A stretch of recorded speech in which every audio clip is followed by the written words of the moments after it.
Le risque. Ce concept va se décliner en deux possibilités. D'un côté, il va y avoir un risque à prendre ou un risque évitable. Donc, on va se lancer dans quelque chose où le risque va consister à éviter ou à redouter quelque chose. Le risque, c'est quelque chose à redouter ou à prendre. Et là va se poser la question de la confiance. La confiance est nécessaire car elle permet la prise de risque. Car sans confiance, on n'a pas envie de prendre de risques, évidemment. La confiance est le contraire de l'espoir. Soit on a confiance en notre guérison, soit on espère guérir. Mais si on espère guérir, on va subordonner sa guérison à quelque chose qui ne va pas dépendre de nous. Car justement, l'espoir, c'est de s'en remettre à quelque chose qui ne dépend de nous. On espère qu'il va faire beau, on espère qu'il ne va pas pleuvoir, on espère que les enfants vont pouvoir venir à Noël. La confiance, c'est cette détermination un peu folle ou un peu déraisonnable qui va nous inviter à garder le cap face à une adversité qui nous conseillerait à changer de route.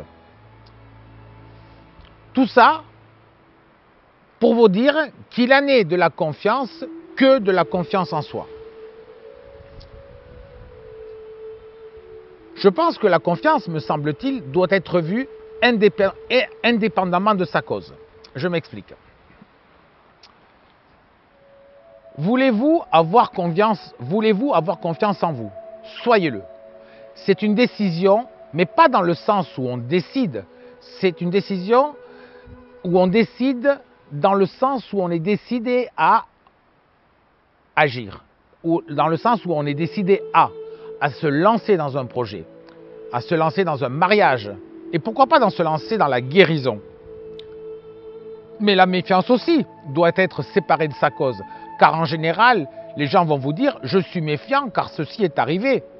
Mais non, c'est pas vrai ça, parce qu'un homme jaloux, par exemple, ou une femme jalouse, n'a absolument pas besoin de la preuve de la culpabilité de sa femme ou de son mari pour être jaloux.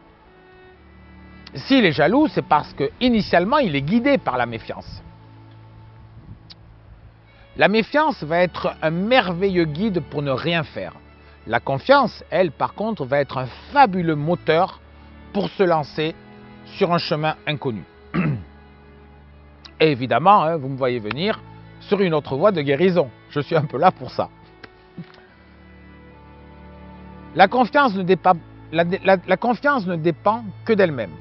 C'est comme le courage. Le courage, ce n'est pas que de se jeter à l'eau, mais c'est aussi dans la persistance et dans l'acte de continuer à nager contre le courant. La confiance, c'est toujours comme le courage. Tous les deux vont résider dans la fidélité constante à la décision initiale. Le chemin de la guérison doit être de cet ordre-là. On doit avoir confiance en sa guérison, avec la confiance ultime que la guérison sera 100% présente au bout du chemin. On ne fait jamais assez confiance dans la vie. On va toujours se méfier de nos actions, de nos déterminations, de nos capacités, de nos possibilités, une fois de trop. La confiance, ça vient de confides, ça va procéder de la foi. Donc il faut se jeter dans le vide et avoir le courage d'arriver sur un autre chemin. Je pense qu'il appartient à chacun de ne pas ajouter aux difficultés de l'existence que l'on peut rencontrer jour après jour, le sentiment que la vie est difficile. Sinon, on risque de s'exposer à être malheureux deux fois. En doublant la difficulté que l'on traverse avec la difficulté que l'on en déduit.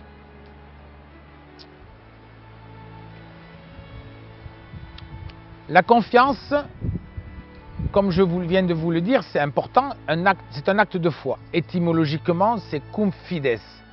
Avec la foi dans la guérison, où vous devez au préalable avoir une foi inébranlable en votre guérison. Et cette foi doit partir d'une décision. C'est une décision qui doit être pour vous non négociable. Vous ne devez jamais changer d'avis. La confiance est un acte initial, elle est inaugurale. La confiance est une force incroyable, même si tout autour de vous, il y a des indicateurs du contraire qui se manifestent. La médecine, les amis, les conseils. Je vais vous raconter l'histoire de Henri Guillaumet. Henri Guillaumet, il est né en 1902 et il est mort en 1940. Il était abattu en tant qu'aviateur au-dessus de la Méditerranée. Et j'ai eu l'extraordinaire chance de rencontrer sa petite fille qui m'a raconté bien des histoires. C'était passionnant.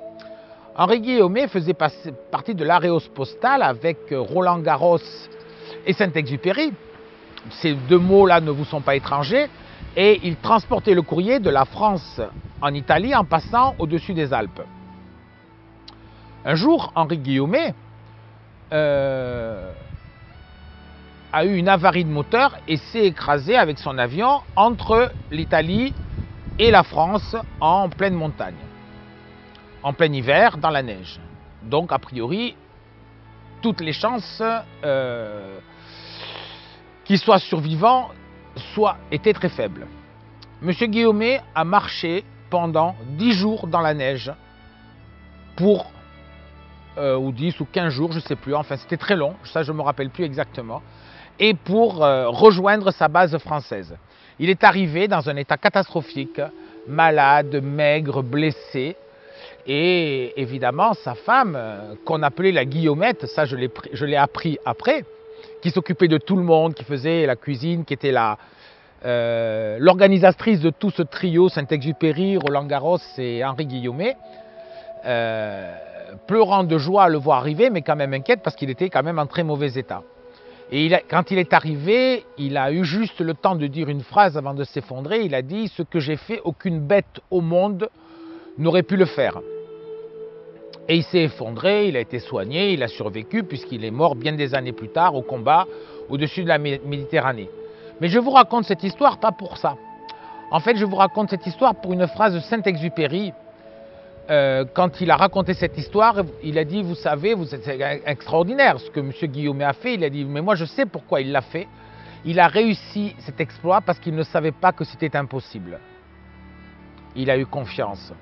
Et il avait la foi absolue qu'il arriverait chez lui et qu'il rentrerait chez lui. Il n'y a que ça qu'il a tenu, Henri Guillaumet, la confiance en lui et cette foi inébranlable qui ne mourrait pas dans la montagne.